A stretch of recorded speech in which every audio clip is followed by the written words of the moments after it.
Hey y'all, happy Sunday and welcome to this week's live Q&A session. This is the portion of the show where we allow YouTube to send out notifications that we're going live. If you're watching this live Q&A on replay, please scrub ahead until this graphic disappears and the actual show begins. If you're watching live and you have any comments or questions, please go ahead and put them in the live chat. But for now, grab a beverage, sit back, and relax while the countdown timer does its thing. Then we'll get started.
Hey y'all, happy Sunday.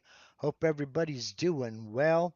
Hope everything is going your way, and hope you and yours are doing fine. I got a couple of announcements to make. Nothing bad. Well, I got a couple of announcements to make, but first I need to do something because we had no live stream last week. I didn't do this last week, and that is say hello and thank you to my friend Steve over at harneilmedia.com. Now, I've been singing Steve's praises for, oh gosh, years now, since just about the beginning. And my opinion has still never changed. I'm very proud to call Steve a friend. And he is going to be the only web developer that I will ever recommend to anybody. Number one, because he's just flat out good at what he does. Um, he is very, very reasonably priced. He is very committed. And when you deal with Harneil Media, you deal with Steve. You're not dealing with some nameless, faceless person in a call center somewhere. You're talking to the man, the myth, and the legend. So if you are even toying with the idea of developing a website, maybe you want to create a web store where you can offer your products and services to the public at large without dealing with commissions or listing fees or having your competition advertised on the same page. You owe it to yourself to go over to harneilmedia.com, click that contact us button, and shoot Steve a message. He'll talk with you. He'll do as much or as little as you'd like. If you're a seasoned veteran and you know about a website, um, he'll work with you. If you're like me and have absolutely no idea what you're doing, he'll work with you. So, again, you owe it to yourself to at least go over to harneilmedia.com, click that contact us link, and shoot Steve a message. Tell him what you're looking for. So, once again, Steve, I want to thank you for everything you do.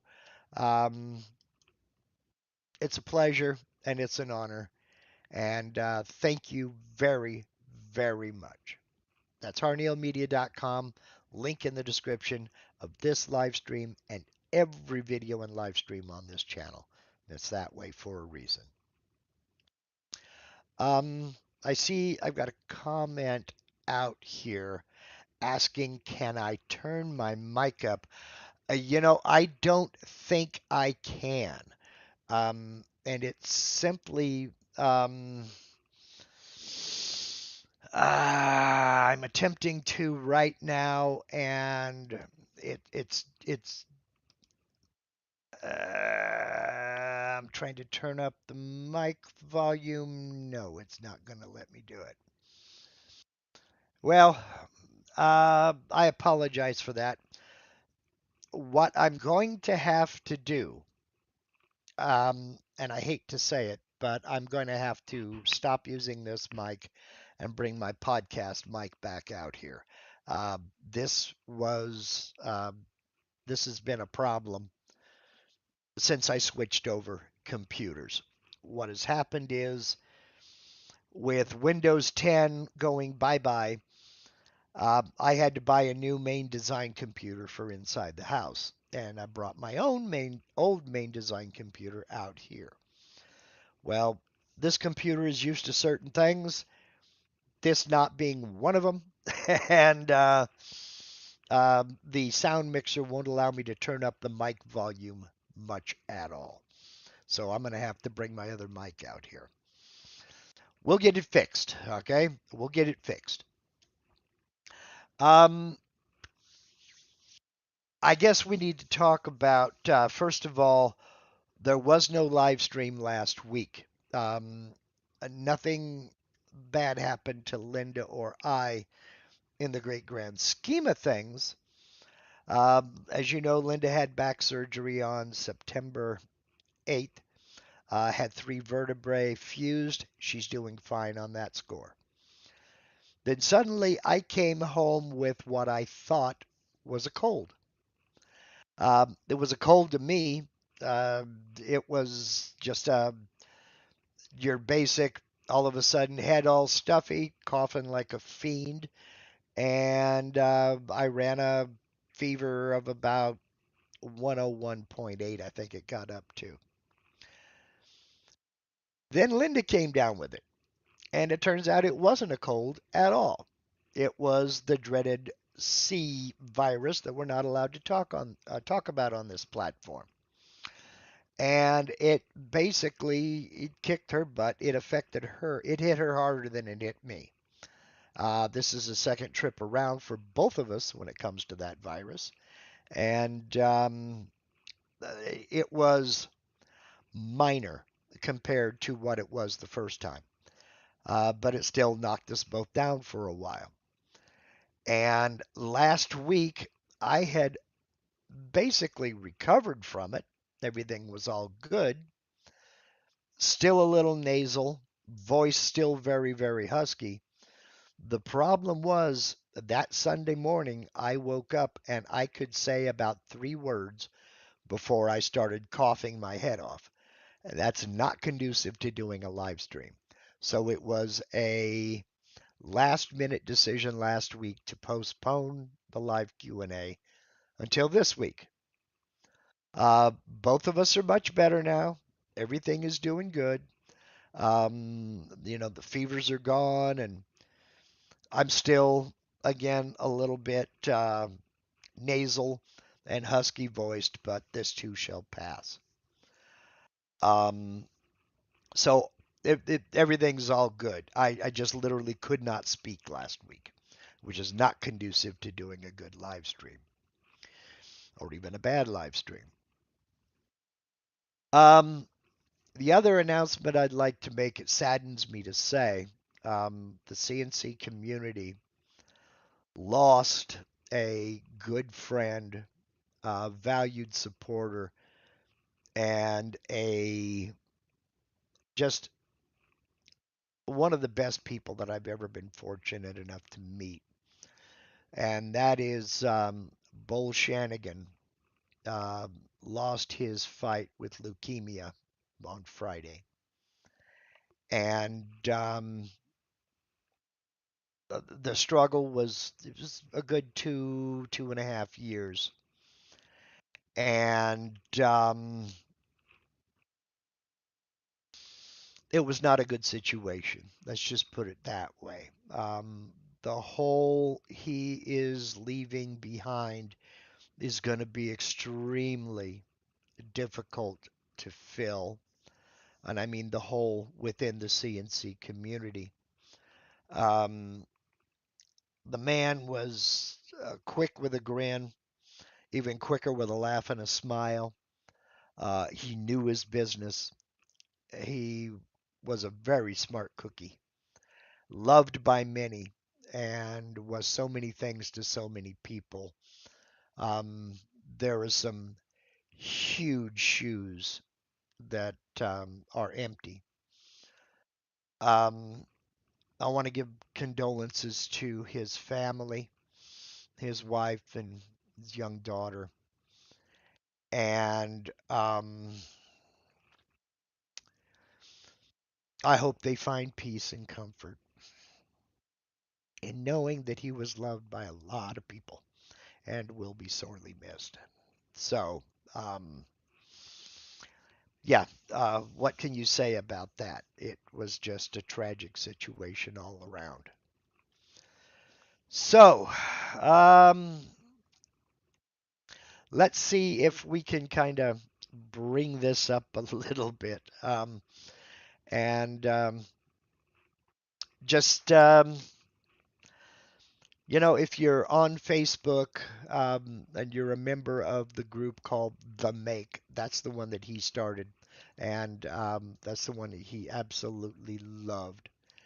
Come on over and say hello. And, maybe post a memory. I'm going to answer a question that I've been getting a lot here lately, and it's just simply because of cameras and camera control. Landis Stutes wants to know what happened to the wall on your right. This has always been here. This is a man door on the side of my shop. This entry and exit, just a man door. I also have double doors at this end of the shop. When this shop was built, um, I had always planned on putting house type doors with a threshold and some windows in it, both here and the double doors up front. Well, it's 3 years later and I still haven't gotten around to it. When I had the place insulated, uh, I wanted, I paid for 2 inches of closed cell spray foam all the way around. Well, the guy was having major problems with his gun, and he ended up. I said, don't bother doing the doors because I'm going to replace them. Well, the guy was having, as I said, major problems with his gun, and he ended up testing it on the doors because he couldn't get the spray pattern right. It was just giving him fits. He needed a new gun. So he's like, look, I'm going to go ahead and insulate the doors. You're not paying for this. Don't worry about it. It says you were charged for 2 inches of spray foam. You're going to get more, but it's okay. I've already got it on the truck. So I paid for 2 inches of closed cell spray foam. In the walls, I got three minimum. You can see by the door, it's not the most even thing in the world, but these doors are eventually going to go away. And house type doors are going to be installed. That's what this is.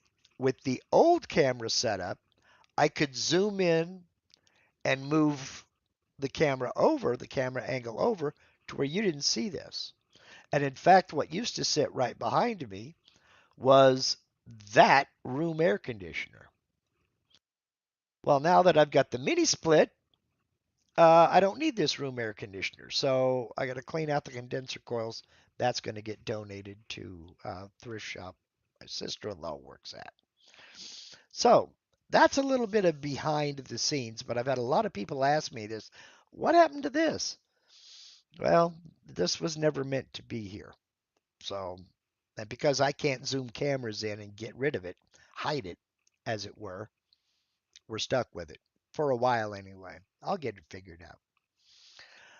Let's see here now. Um, got a question from Paul Wilson, and we'll get into the topic in just a few minutes here. Hey Mark, can you tell me how to export my clip art from Vectric version 8 to my new PC with 12.5? I looked at my clip art from Design and Make, but all of it isn't there. I've seen this question a time or two. What I'm going to do is show you where to go get that clip art. Um, let's go ahead and we're going to bring this up. And you're going to go sign in to your V&Co account. You do that by going to portal.vectric.com. As you can see, it popped right up. And we'll go over there. Now you'll have to log in. Log in. And now you're going to go up to your software right here. Click on that, and these are all the licenses that you have. Okay? Now, if you look over here off to the left, you've got your clip art right there. Now, this is all of the clip art that you have coming to you. Okay? Just a little word. If you download the clip art from version 12, you can right there download all the packs, and that comes in with an installer. You just double click on the installer file, it'll do everything else. But if you go to the version 12, you're going to find a lot of stuff is missing. So you'll go back to the version 11 and download all of these packs first. So go to the version 11 clip art, download that first, then go to version 12. Okay? Down here, you have all of your design and make.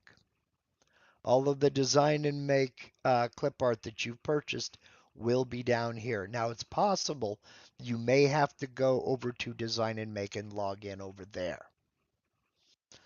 But here is where you'll find all of your clip art. And as I said, it's just it downloads an installer exe file. You'll double click on that exe file. It'll install all of the clip art in the proper location, and you'll be all set and ready to go. Okay. That brings about another, let me back up here. That brings about another point. If you, like me, have updated to um, Windows 11 or you've recently updated to like version 12.5 like Paul has done, you also have all your post processors here if you have uploaded them. Okay. You also have your tool database if you have uploaded them. Let me jump back into vCarve over here. We'll go into Toolpaths, go into the tool database. You will have to log in to your V&Co account so that it's, you're logged in over here. And right here is where you can upload your current tool database. Right here is where you can download the latest tool database. So with you migrating over from version 8, it may be a little bit difficult for you simply because I don't know if you have version 8 on the PC you're using now or not. But if you don't have it, you may have to fire up the old PC with version 8 on it and come over here to File, Open Application Data folder, and I think it's here, Tool Database right here. And what I do is I copy all of these files and put them in the tool database of the current version that I have. Okay. And what that does is the next time you start vCarve, Aspire, whichever, it'll load all that database. If you do not have that available to you, then I'm afraid you're going to have to go in and manually enter those bits one by one again. Or if you have the advantage of having the manufacturer's tool file, then you can get them that way. Uh, Word to the wise when it comes to this tool database, whenever you add a tool, I do it. Whenever you add a tool, upload the current database. I have, you are licensed to put the software on up to 3 computers. I have it on my main design computer in the house. I have it on this computer, and rather than bounce back and forth, what I'll do when I get a new bit, I go in the house, I enter that bit in that computer, I upload the tool database, and you've seen it every once in a while. I'm doing something like this, and it'll tell me my database is out of date. Do I want to update it? Well, I generally speaking don't update it when I'm live. Maybe I need to do that one day, but that's why I've added a tool to the database and I haven't downloaded it here. That's an easy way to keep your database out here updated. So um, that's the easy way to get all your clip art. That's the easy way to get your tool database and your post processors so that when you change from one to another version of the software, you can get everything right there real easy. If you happen to have um, the old version of the software and the new version of the software on the same computer, you can go up here to Help. Right here is Migrate from an older version. That will migrate all of this stuff automatically. Just click on it. It'll tell you to look for whatever old version you have on the software. And here you can select all of this stuff. Copy my machine and tool database, back up the tool database online, copy my post processors, copy my options and settings, all of this stuff. Then you can just click migrate and it'll take all of that stuff from the old version, put it in the new version. It's all done. One click and it's over. So, but if you don't have that available to you, I'm afraid you're going to have to go back in and re-enter all that stuff. So, thank you for the question, Paul. I have been getting that quite a bit, and I appreciate you reminding me of it. Another question that I've gotten quite a bit of is, how do you rate to where you've got the blue backgrounds and everything? I don't have all that. It's gray and looks nasty. Well, you come up here to Edit and come all the way, whoops, come all the way down to Options. These are the options for the software. And what you'll do is you'll come down here to General Settings. Look down here at Theme. You'll notice mine says blue. If you click on it, this is a drop-down menu. You can have the old default, gray, click Apply, and now I've got the same gray background everybody else has. Or click on that and go with the blue theme, click Apply, and now I've got the little bit better contrast of the blue theme. So once you click Apply, you click OK, and now the software is going to remember your selection. It's going to remember your choice. If you are used to version, in your case, Paul, if you're used to version 8, this will help you. It helped me anyway. So there is that. Okay, the topic today was he didn't know he was suggesting it, but he did. Was suggested by a channel member, and he was having some trouble with joining vectors. He wanted to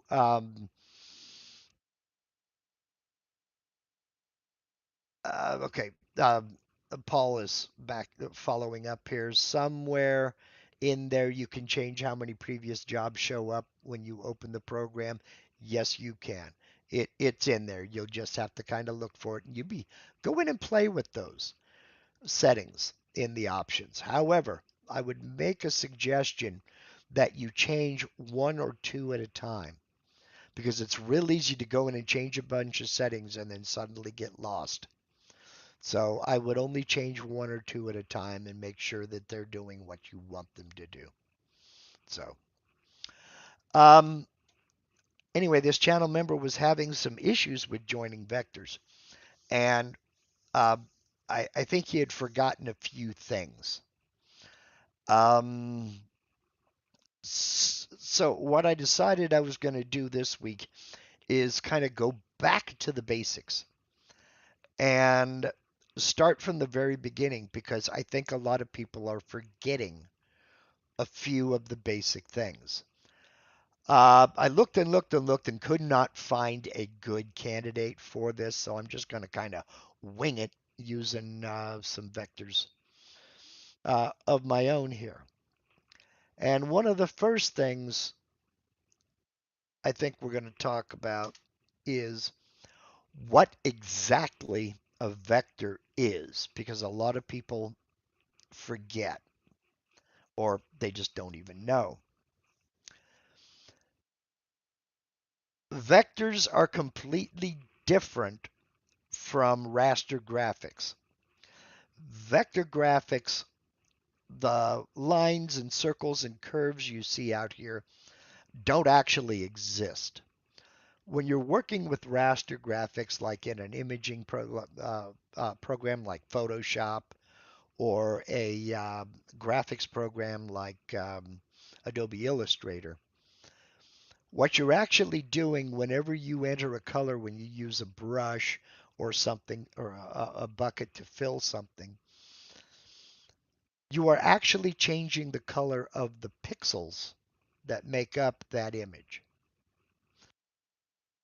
Your canvas is divided up into however many pixels involved in creating that image. So what you're doing is you're changing the color of those pixels. With vector graphics, there are no pixels involved. That's why it doesn't matter how close I zoom in, this line never changes its dimension. It'll get longer as I zoom in, but it's not actually getting longer.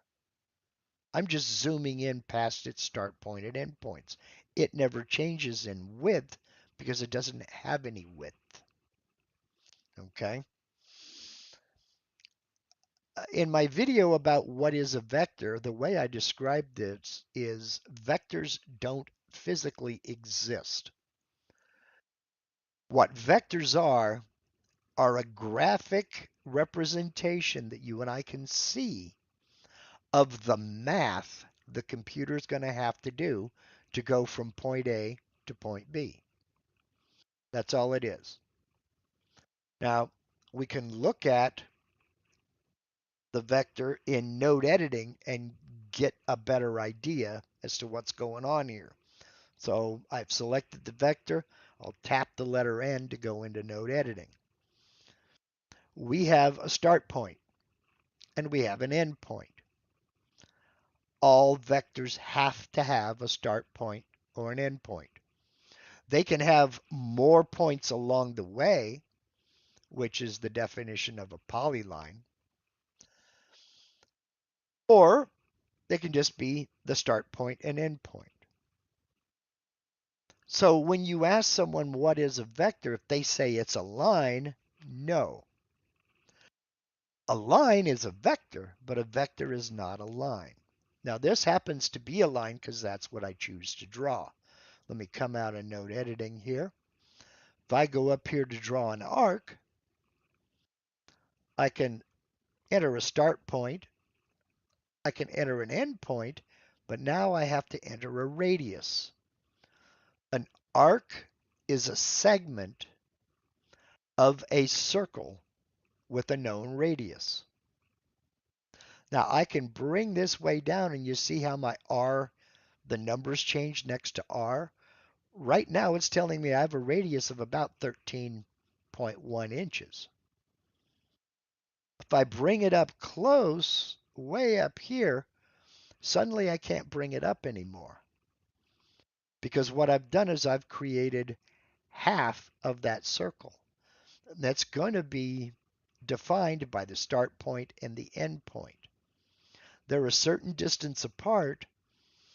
I can't go further than that distance. I can't make it any smaller. So if I click here, for example, and say, yeah, that's the arc I want, the computer now knows that this is an arc with a start point and end point, and with the radius I just set. Okay? So I can click off here. So that's what a vector is. It's just a graphic representation of the math the computer is going to have to do to go from this start point to this end point. Now, both of these are open vectors. And what I mean by open vectors is it has a start point and an end point, just flopping around out here in the breeze somewhere. Same with this arc.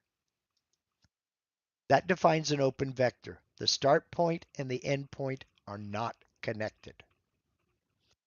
A closed vector, the start point and the end point are the same point. Okay, so I can go into node editing here and I can see I've got a start point, I've got an end point. Let me go back over here and I'm going to create another line here. I'm going to start here, click over, go there, click over, go here, click over, go here. I'm going to bring up here and I'm going to cheat by using the tab key. Just touch the tab key and it's going to close that vector. Okay, I just needed to pull it in the right direction and hit that tab key and it closed the vector. Now if I go into node editing, I have a start point and then these are points along the way, indicating a length and a direction change. A length and a direction change. Length and a direction change. My start point and my end point are the same point. Okay? So,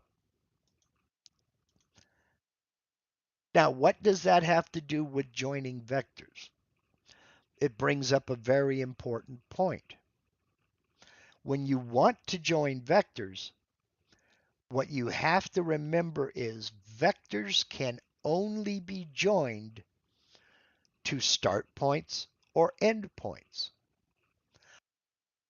Let me click on this and go into node editing. Because this is a closed vector, the start point and end point are the same point. I can't join anything to this closed vector.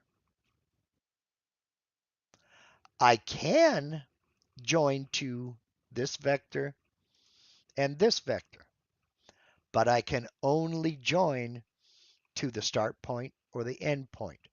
I cannot join to a midpoint if there is one. This is what gets a lot of people in trouble. Let me Control A to select all, delete, and we're going to go over here and create an oval, and then come over here and create a circle. All right, now I'm going to bring this down here a little further away from the edge. Let's go to the center. What the heck? Okay, now I've got this circle, and I'm going to bring this down here inside like so. Now if I look at both of these, tap the letter N to go into node editing, they are closed vectors. Start point and the end point are the same point. Start point and the end point are the same point. There are no points where they intersect. I cannot join anything to these vectors this way. I can use my scissors, the trim tool, and I can trim away this section here where it overlaps and this section here where it overlaps, and it'll join them here and here. But I can't physically join them by trying to connect this point to this point. It won't do it. It'll sit there, but it won't actually connect anything. By the same token, I can't draw a line from here to here and join them. I have to join at a start point or an end point. Now, if I make this the start point, then I cut the vector. Now I have a start point here, and I have an end point here. If I hold down Shift and select this, I have a start point here and an end point that's being covered by the start point of this circle. So now technically, come out of node editing, I can select this, I can select this, and I can join them. Where I now have two open vectors, I will have one open vector. Click Join, Close. Now if I select this, it selects everything, but I no longer have a closed circle. So my broader point in all of this is you cannot join an open vector to another vector anywhere other than the start point and the end point. So you can't go in the middle of a span. If I have delete, if I have this vector here and this vector here, say right there, I cannot join these two because it's the center of a span.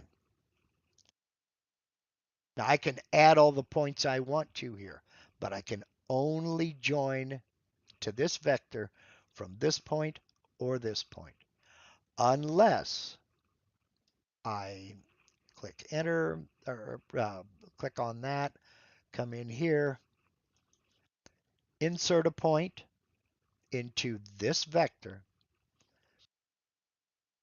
and then cut that vector. Now I have a start point and an end point, and I have a start point and an end point. Now I can select this, for example, hold down shift and select this, right click, join vectors. Yep. And I can use a line, I can use a smooth curve, or I can move the endpoints. Be very careful with this. So let's say I move the endpoints.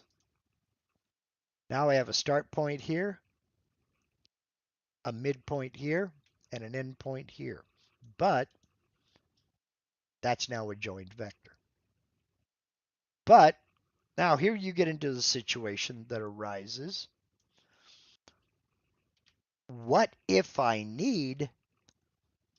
still need this vector to, I still need this vector to be whole. But I got to join this vector. This is where using layers comes in. Use layers. Use to learn layers. Layers will help you in this type of a situation where I want to join this vector down here, but I still need this vector whole. Right now I'm working with layer 1. I've got two separate vectors. What I'll do is come up to my layer manager and I'll add a new layer.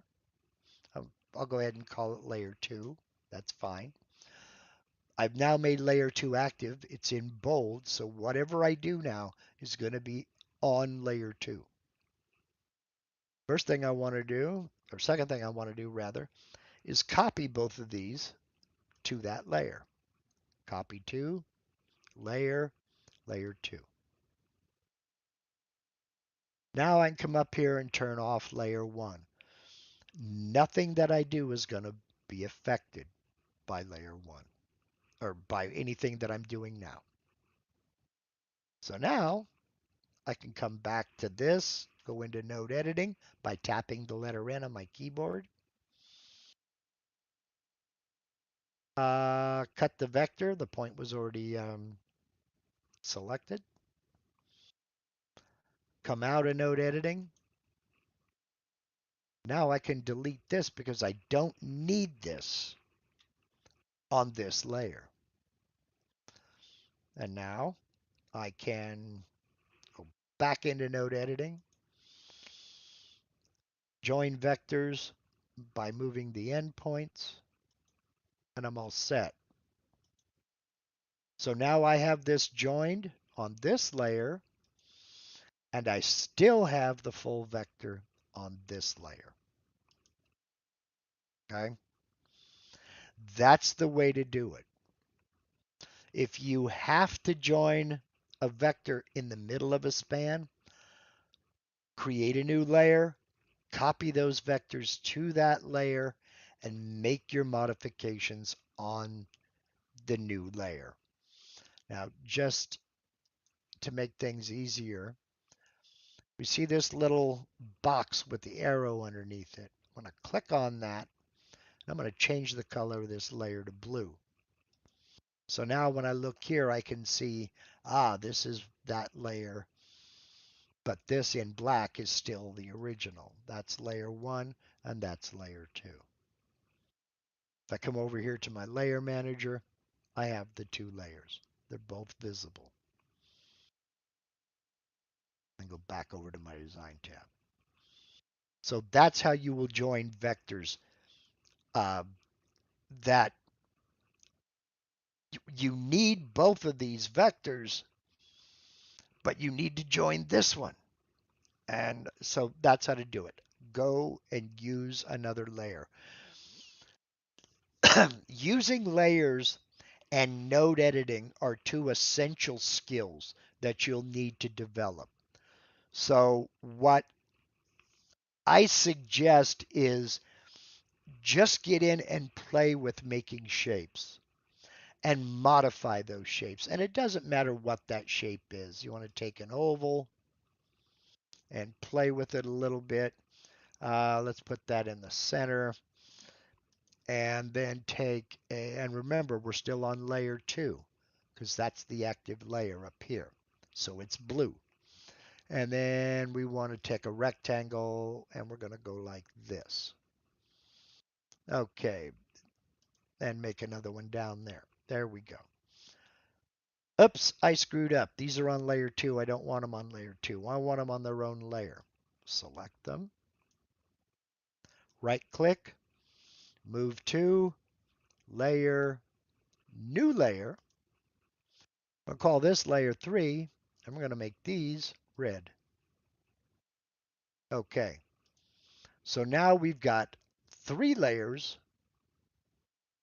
These are in red. Layer 3 is in bold type. So I can turn these off.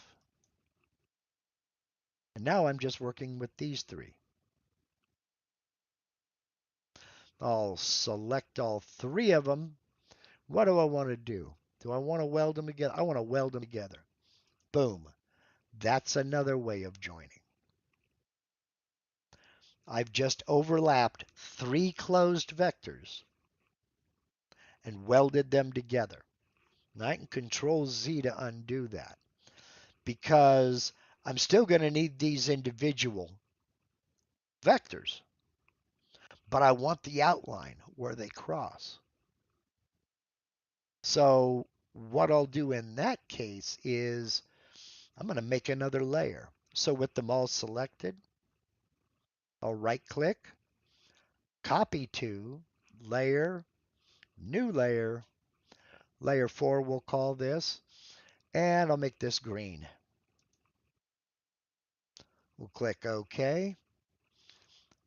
Now we're dealing with layer 4, which is green. I can turn off layer 3, and now I can weld these together. Boom.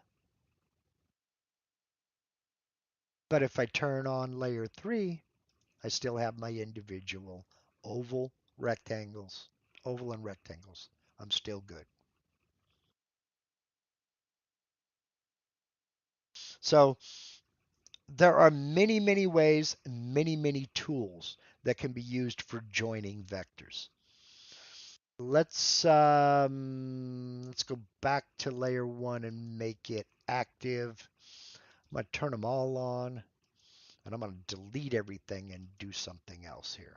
Zip and delete. There, cleared it. We're working in layer 1 again. We've got some tools down here.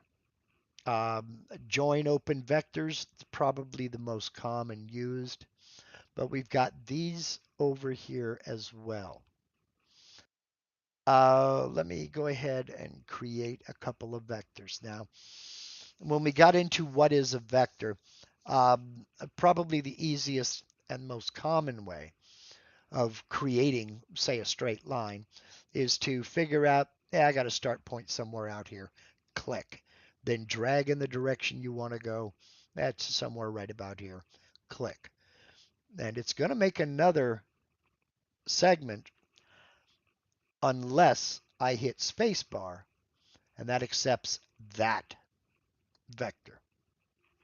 Okay, Control Z to get rid of that. As I explained in the vector video, what is a vector video?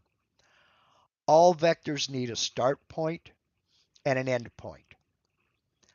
They also need a direction and a length. Clicking a start point, then clicking an end point provides that direction and length. But what if you need it in a specific place and you need it in a specific direction?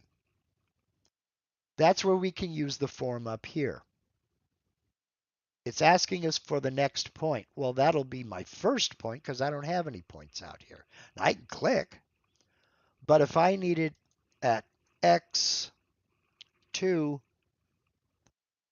Y2, then I can come down here and I can click add.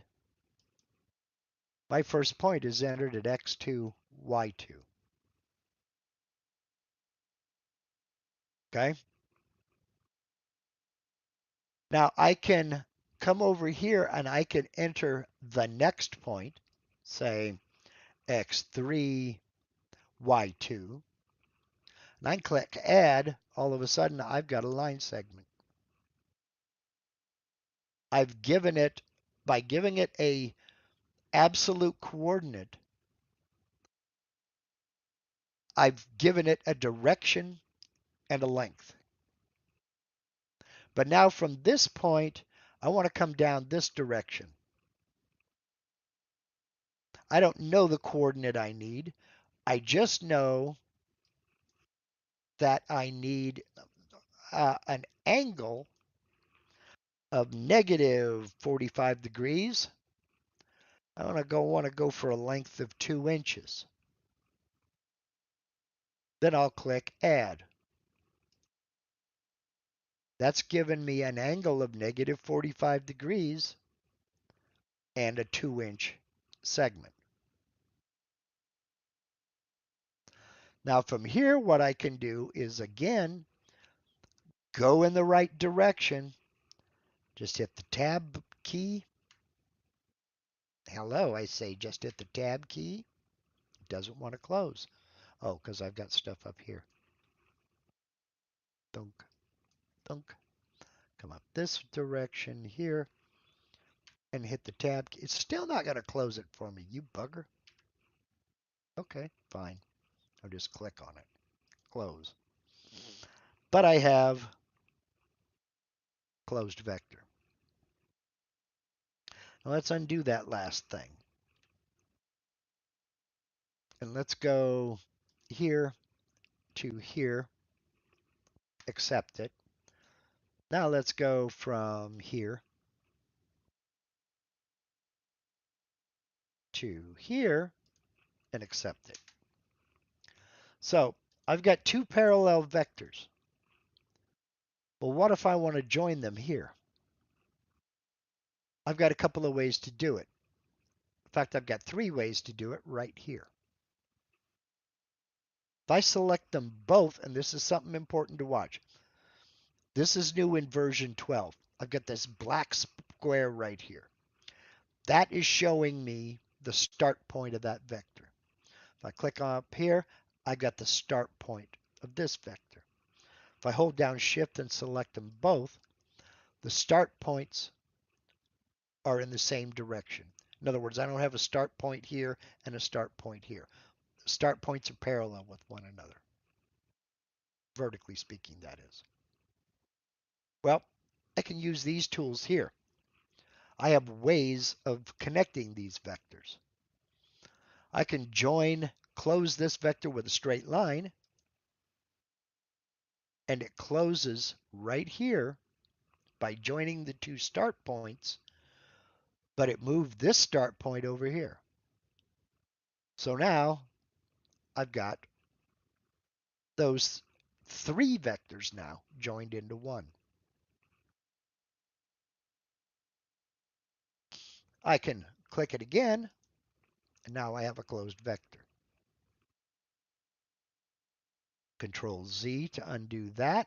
Control Z to undo that. Let's go back to two parallel vectors. And I'll box select them both again. We have another one over here. Close the vectors with a smooth curve. Now, if they are parallel, it's going to put an arc out here. It's not going to use a Bezier curve. So we'll close them with a smooth curve. Oh, it did it over here. All right. Let's move it. There we go. If I go into node editing, oh, it used two Bezier curves. Okay, I lied. It wasn't an arc. But that gives me the opportunity to change this curve. I box selected both of these handles. Now I'm using my cursor right keys. Kind of bring that in a little bit. There we go. That looks a little bit better. Let me Control Z to undo that. All of that. Go back to my two straight parallel lines. Come out of node editing. If I select here, we can also join them by moving the endpoints to a common point. So I click on that, and what it did was it closed those two start points, connected it, and that moved the start point over here. So let me Control Z to undo that. What if I want to keep these points in this position and I want to move these two and join them here? I'll have to change the start points. Whoops. I'll have to change the start points. Go into node editing. Make start point. Make start point. Come out of node editing. Select. Join vectors by moving endpoints to a common point. And there we go. That's just, those are three of the other ways to make it easy to join vectors. If I have a series of vectors out here, I've got, let's see, I got this. We'll go to here and close. And I've got this. We're going to start here and go to here. And we're going to use that radius there. Close. I can use these tools as well. I can join these vectors either with a straight line or with a curve or move the endpoints. Just depends on the look that I'm going for. What I can also do, select them and go into the join vectors. I've got two open vectors. I'm going to end up with two open vectors. Why? Because of my tolerance. My tolerance is set at 0. And I'll be honest, I don't know how I got my tolerance set to 0. The default is 0.0004. Now, when I look at that, I have to have the points closer than this. But I want their positions to stay the same. So let me modify my tolerance a little bit until I get one vector here. Still not going to do it. Okay. What that means is, close, they're too far away from one another. One of them has to be moved, or one of them has to be lengthened. So probably the easiest to do, select, bring that up a lot closer. And now let's give it a shot.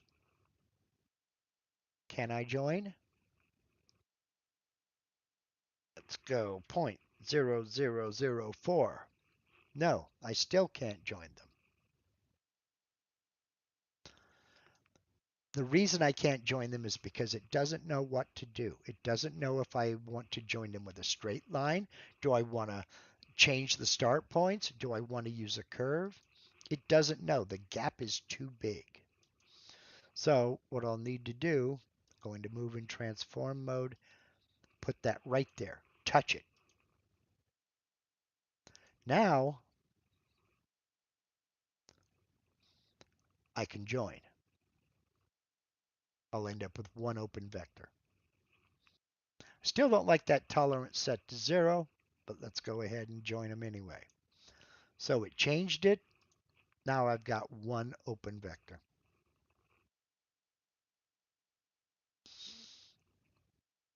Okay. Now let's take care of Sam Spade. Howdy, Dave. When I create a toolpath, I select the vector, create the toolpath, and save. It opens up the 3D view, but only for the toolpath just created. I don't see the total design to select the next vector. I have to return to the 2D to select the next vector, Aspire newest version. Let me help you out with that, Sam. When you are in the 3D view looking at, you're over on the toolpath side in the preview window or outside of the preview window, whatever. What is going to happen when you've created a toolpath? Look over here. You'll see that I've got this icon highlighted. If I click on it, the vectors are gone. That's what happens. Because you've created a toolpath, it turns off those vectors. So you only see the vectors involved with that toolpath you just created. All you have to do, Dave, is come over here and click this icon, and they're back. It's the same thing with a bitmap. If you need to turn a bitmap on or off, right there. I don't have a bitmap in this design, so it won't show up. But that turns the vectors on and off in the 3D view. Now, if I rock this back here a little bit, this icon will turn off the 3D models.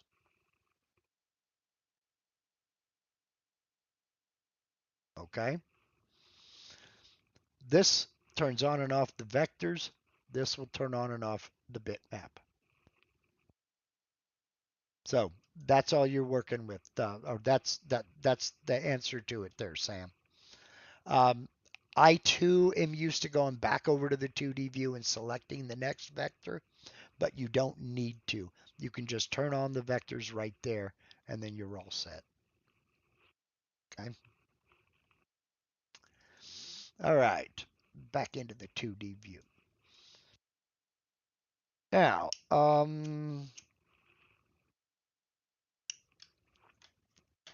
Mark Jensen. I hope I pronounced your name right, but butchering names is part of my thing.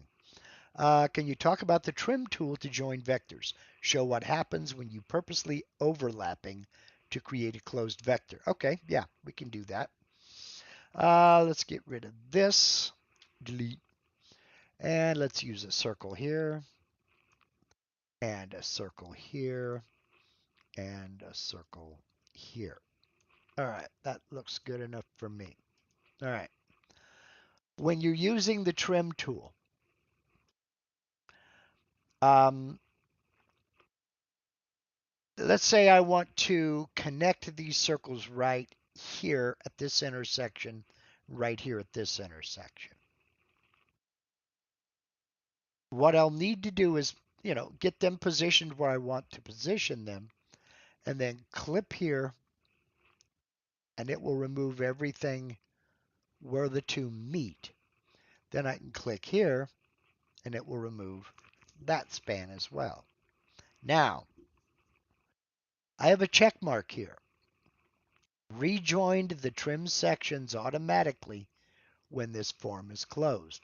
So what it's going to do is it's going to join these two vectors where I cut them as soon as I click close. And now, when I select this vector, we can see it's one vector selected. Come over here, click on join. I've already got one closed vector. Tap the letter N to go into node editing. There's my start point. Comes around to here, and my start point and my end point are the same point. Now, let's come out of node editing. Oops. And go back over here to the scissors. If I uncheck this, then come over here and trim that there, and then close and select this, they're not connected. They're not joined. If I select them both, go into join, I have two open vectors. And this is telling me that it's not going to let me join those vectors. Well, why is that? Is that because of my tolerance? 0.0004. That could be. I don't know. Where's my start point on this vector? Okay. Where's my start point on that? That's up there. That shouldn't matter. I should be able to join them. So let's see what we can do if we go into node editing. With both selected, right click, join vectors. Let's move the endpoints and see what happens. Well, nothing visible other than I've got one start point up here now. Tap the letter N. Let's go over here to join vectors. I have one open vector. Why is it still open? I moved the start and end points. Back into node editing. Right click, close vectors. Move the endpoints. Nothing visible happened. Do I have a single closed vector now? I have a single closed vector now. So there's more than one way to approach this. Sometimes this tool is not the magic cure. If it's not, oops, back into node editing, Mark. Tap the letter N to go into node editing. If joining the vector doesn't close it, maybe closing the vector is what we need to do.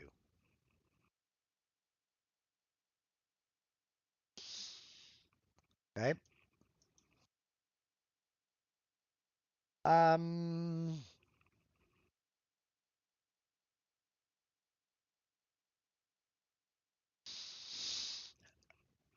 These are both kind of related. Sometimes when I copy vectors to another layer, I get a lot of open vectors and duplicate vectors. Why?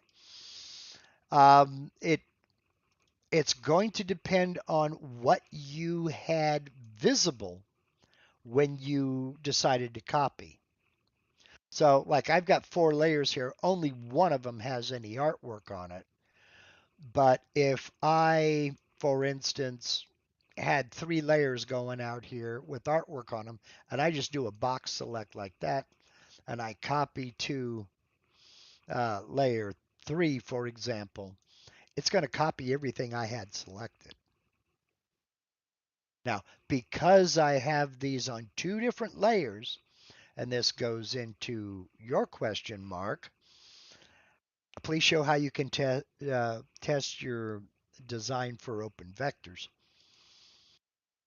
I can right click, go to select, vectors, select all open vectors.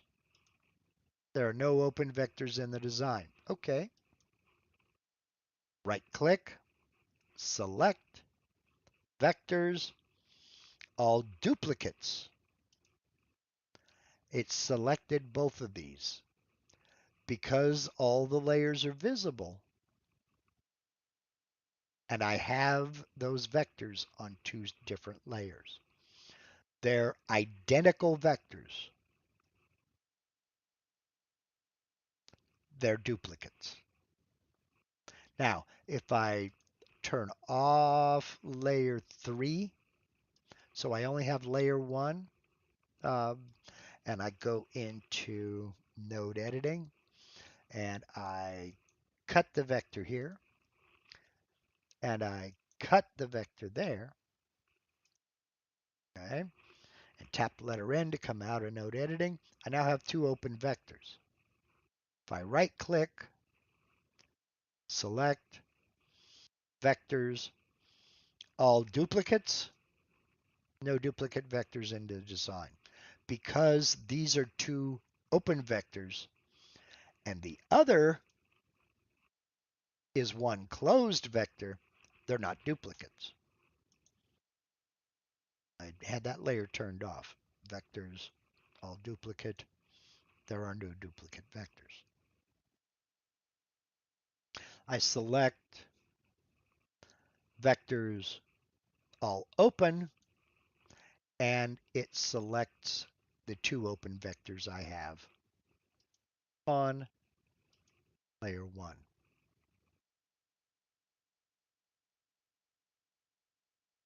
So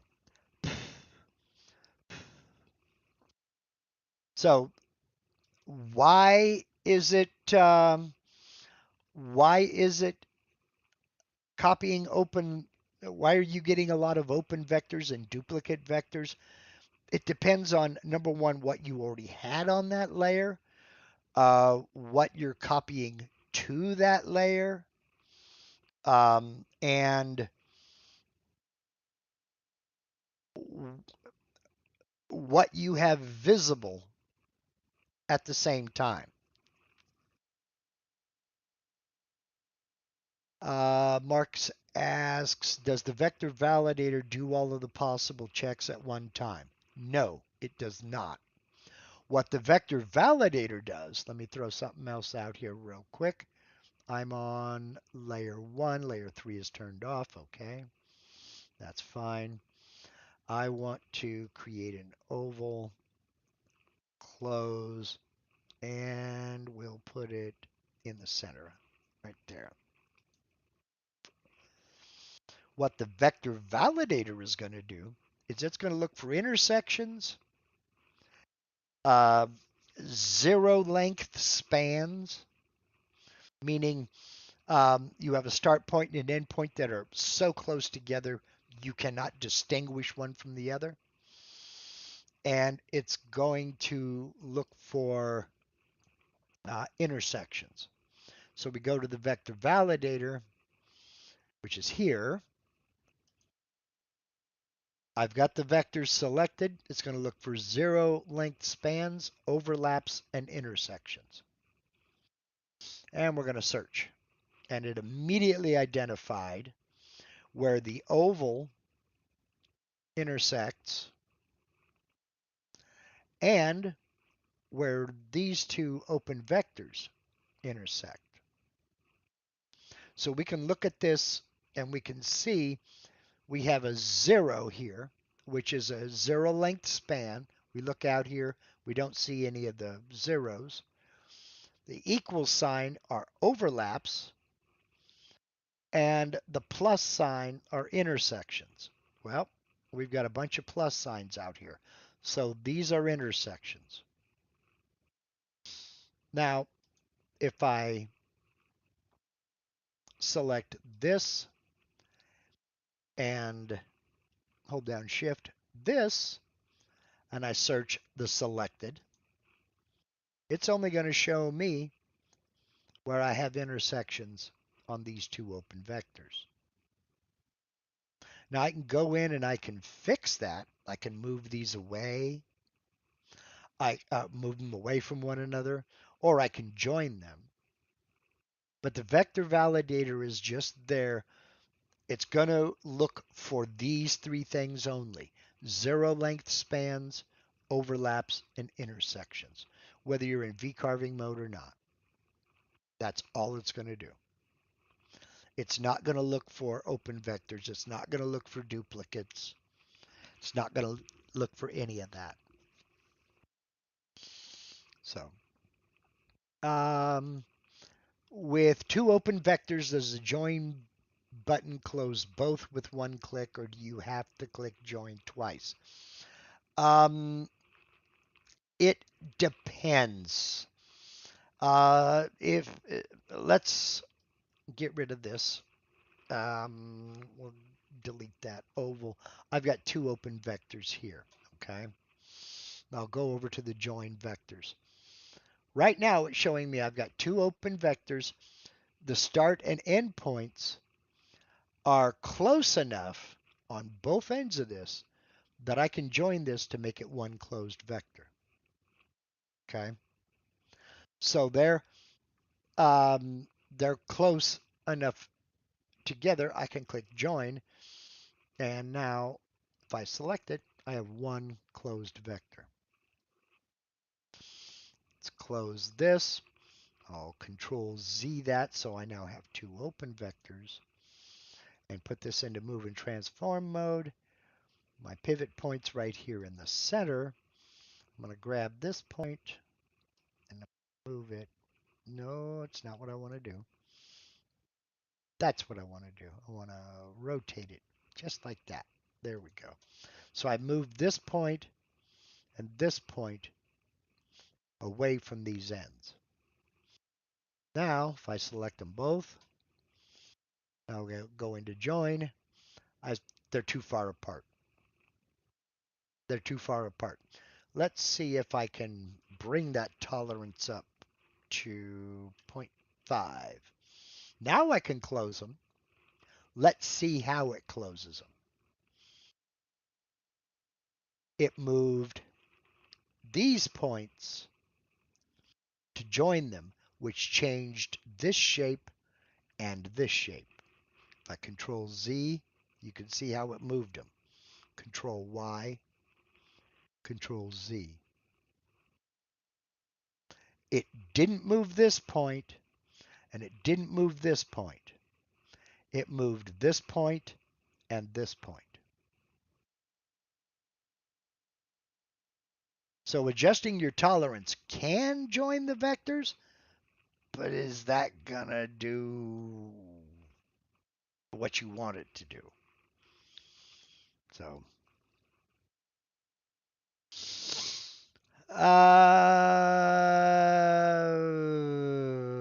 bitteschön. Um, let's see what else. I had something else I was going to talk about.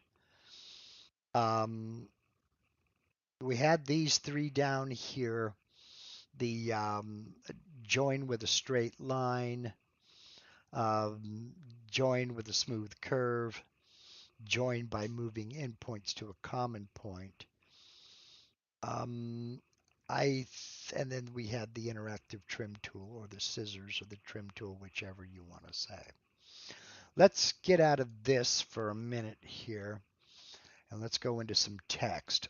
I have quite a few fonts on this computer, but not near as many as I had on the other computer, so it doesn't take as long to load. Let's go, let's see what we got here. Let me find this. Is it Abigail? Don't think I have it. Huh? What do you know? I don't have that on this computer. That's a good thing, I think. Let's get in here and let's play with a script font. There are some script fonts that will give you trouble. We'll check what we got here? And I'm going to go, there we go. And let's take a look at what this font does. This is where the vector validator comes into play, Mark. And that is when you're getting ready to V-carve this, there may or may not be a problem. Let's go over here and let's do a V-carve toolpath with these vectors selected. I'm not going to use a flat depth. My start depth is going to be 0.0. 60-degree V-bit will do that. I'm not going to use any clearance tools. And we're just going to calculate it. And we're going to see what it looks like. I'm going to zoom in real tight here. Right here we can see with these start points and end points that it's going to attempt to cut each letter individually. Let's see what we get. We'll preview that toolpath. This doesn't look too bad. Where the A and the R meet doesn't look too bad, and the R and the K meet.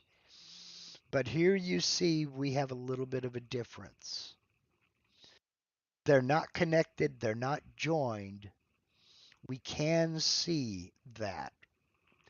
With the L overlapping, is this a good thing? Do we want that? Don't really know. Also notice, Dave, the vectors were turned off by default. So if I click on that that icon, my vectors are back. Okay. All of the vectors for that design are back. And it's done that way just to, avoid confusion. You know uh, what has been carved and what hasn't. So, okay, that's fine. Let's get out of the preview window. Let's go back over here. And I am going to jump back into the 2D view. I'm going to zoom out. And I'm going to try another script font. Because script fonts are, generally speaking, the biggest offenders, excuse me. And I'm going to move this down there. And my text height's going to be 1.0, I think. And we're going to go for, all right. And we'll close it. Now right here you can see my L doesn't overlap the I. You can see my M is going to cut pretty deep into my A. The A is going to go up into the R. That's fine. That joint is fine. This joint is fine. We're doing all right. Now, if I were to, something that I forgot to do on the last trip around, if I were to use the vector validator and go into V-carving mode, search selection, because this is a text object, it's telling me that I don't have any overlaps or intersections because it's a text object. If I converted this to vectors, I would have intersections all over the place. Let's do that. Convert to vectors. Now let's use the vector validator. I'm going to go into V-carving mode and we're going to search selected. Holy cats, we got stuff all over the place out here. Because they're vectors, the vector validator is finding issues. If they are kept as a text object, Control Z, there are no issues. The reason there are no issues is because these aren't quote unquote vectors. They're objects. But now we got to look at something else, especially when we're working with script fonts. This letter S is coming out of the top of the letter A. That's not good. The distance between this L and this I, not much for it. We need to do some kerning or adjusting the text, the space in between the text. So in version 12.0, it started this way. We go back into the text tool. Now, if I come down here and I place my cursor between the L and the I, we can see that it changes to a V and an A with arrows pointing inwards towards one another. If I click, the L and the I get closer together. If I come over here to the S and the A and I hold down Shift, those arrows are pointing away from one another. If I click, they go a little further apart. Well, I don't want this sticking up out of the A, so I'm going to move them a little bit closer together. I'm looking here to see do we have any other issues like that. No, that looks pretty good. I still don't know about that L and the I. Do I want that L and the I to overlap? Let's see what it looks like if I do. I don't know if I like that. I don't know if I'm a fan of that, so I'm going to undo that. Just hold down Shift, give it a click, and separate them. Close. Now let's try this. Same bit, same everything, making no changes up here, except I'm not going to use a clearance tool again. And we'll calculate this and see what we get. And again, the vectors are turned off. So we'll preview. That doesn't look too bad. I like this separation here. And my S is not interfering with the A. It's not popping up out of the top. I think that's acceptable. I think that's acceptable. The thing to watch out for on script fonts is not all script fonts are created equal. I mentioned the Abigail font. That is one of the biggest offenders. That font was never created to be carved. It was created to be filled with ink from a printer. And as such, overlaps and intersections and things like that are just not an issue because you're never going to see that. But if you try to V-carve it, it's an absolute nightmare. I would recommend that you basically avoid the Abigail script font if you can. Turn the vectors on. Now we can see we have the vectors here. We have, let me get out of the preview. If you're still in the preview window, you can't select, you can't do anything. Close the preview. Now I can select those vectors if I want to. Or those text objects, rather. Or I can box select all of them. Generally speaking, the default is to do that with the vectors turned off to avoid confusion. So, okay, I hope you got something out of this live stream. I could go on for hours. I won't. I could go on for hours talking about different cases where you have two closed vectors. You need both of those closed vectors, but you also need an outline around them. There are various ways of handling that. Just know that using layers and using node editing are essential skills. Whether you're going to be using somebody else's files or you're going to be drawing your own files, you're going to run into situations where you're going to need a segment of a vector, you're going to need the whole vector, you're going to need to move or edit vectors. Get in and start playing with shapes. Uh, I I V carved my name with so many fonts and doing so many things to that text, both before I converted to vectors and after I converted to vectors. I probably put 2 weeks into just playing with my name, stacking letters in other directions, changing the angle of each one and kind of overlapping them. I just doing all kinds of weird things with script fonts, with serif fonts, with sans serif fonts, just you name it, just to learn the tools, just to get used to node editing and to get used to using layers. Now, uh, you use what you want to use. I just thought that that was something that was easy for me, A, to remember. I mean, if I forget my name, we all in trouble.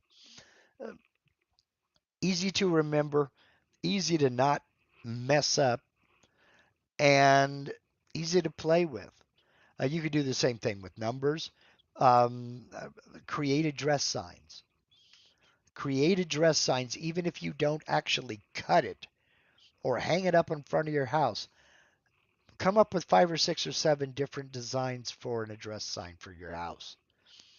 You don't have to actually cut it. It's there to get the practice. Put a bunch of shapes on your material and join them in different ways. Come up with new shapes by combining shapes. So, I hope you got something out of this. I don't know what I'm going to do next week yet, but channel members, tomorrow, 5 p.m. Pacific, 5:30 p.m. Pacific, 8:30 p.m. Eastern, we're going to get into some pretty cool stuff with Mike Bernasconi. He's going to show us how to take a standard flat board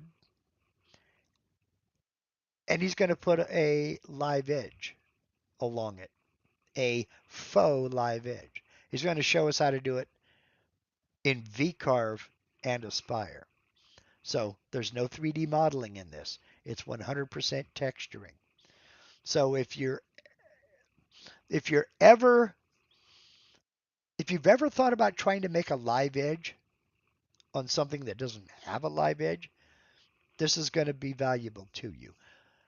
I would highly, highly recommend that before the members only live stream tomorrow, you go over to Vectric's YouTube channel. I will put a link in a pinned comment as soon as we're finished here. Go to Vectric's YouTube channel and go to their latest video, which was Todd creating the textured clock. Before tomorrow's members only live stream, go watch that video because that's going to help you to follow along with what Mike is doing. It's an excellent video. Todd does an excellent job. And the beauty of it is there is no 3D modeling. So it can be done in VCarve Desktop and VCarve Pro. All right. That is for channel members tomorrow. If you don't know what I'm talking about, or if you'd like some information on how to become a channel member, down below this video panel somewhere, usually over here by the subscribe button, excuse me, you'll see another button that says join. Click that join button, and another video is going to pop up and it'll play, tell you all about channel membership. Okay. So, um, we have a great bunch of people, a great group of people. I've been blessed in that this is hands down the best group of people that I have had the pleasure of meeting.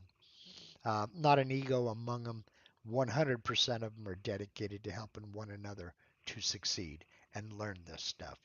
And I mean, I can't sing the praises enough.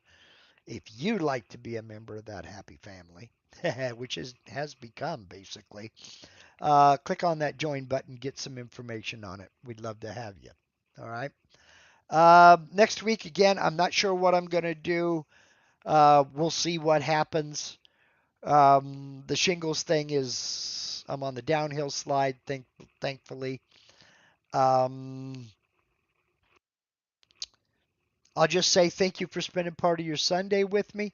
All of these issues that we've got going with microphones and everything else, we'll get them figured out.